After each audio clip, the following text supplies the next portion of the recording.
you have been in Japan. Just about a month ago. Exactly. So, what do you take from that? Oh, lots. This is about the 10th time I've been to Japan. I love it there. I love the health of the people. I love their serving the other in a very honorable way. For example, I've seen it where an auxiliary ego from the group, somebody who plays a role, at the end of the drama will say, "Thank you for the honor of playing your mother." So there's an honoring of each other. There's enormous humor. And remember, on Moreno's urn, it says, "I want to be remembered as the man who brought joy and laughter into psychiatry." Mm-hmm. So there's a lot of humor in surprising ways. Very surprising ways. I remember being given a kimono years ago by one of the girls whose grandma had a kimono. She wanted me to have it. It was gray and maroon and whatever.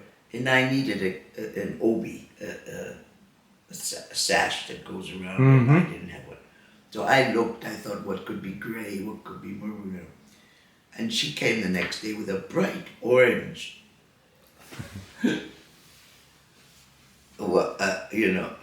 obi. And I thought, never in a million years will I put those two things together.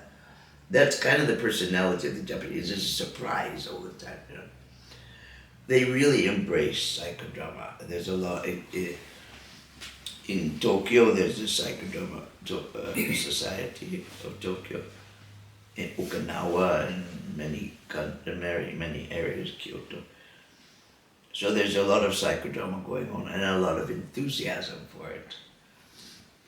Eating there, so healthy. I never eat more healthy than when I was there. I was there a month this time to see the cherry blossoms from the south to the north, so I could enjoy them.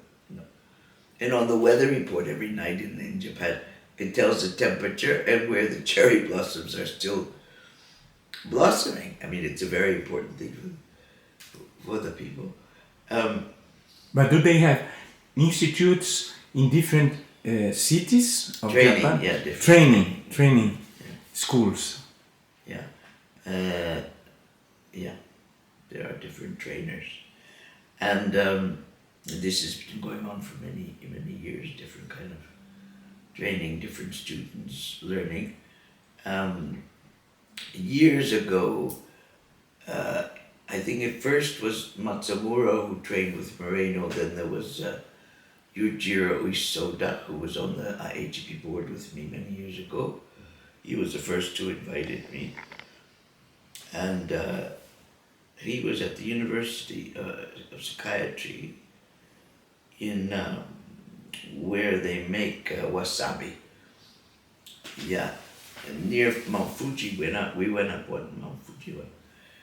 But the juxtaposition of humor and conservatism and quiet. So I learned about silence. Silence in the East, in the Far East, is very different than silence in the West.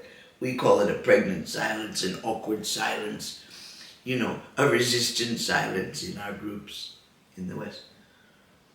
In the East, it's a golden silence. In fact, there was a trainer who sat in my group for 2 years with her eyes closed and silent. And I thought, oh my God, she must be bored silly, And one day I was with her for the weekend. Yujiro had gone away. I said, oh, you must know. No, she said, it's the greatest honoring of profound thought to close your eyes and let it seep through you, your life, your experiences, and let it distill, let it experience in you. It's the greatest honor.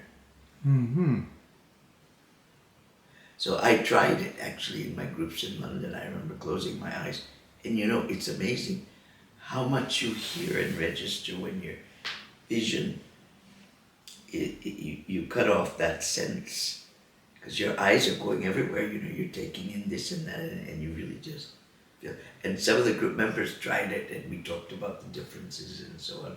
How much you hear by closing off one of the senses.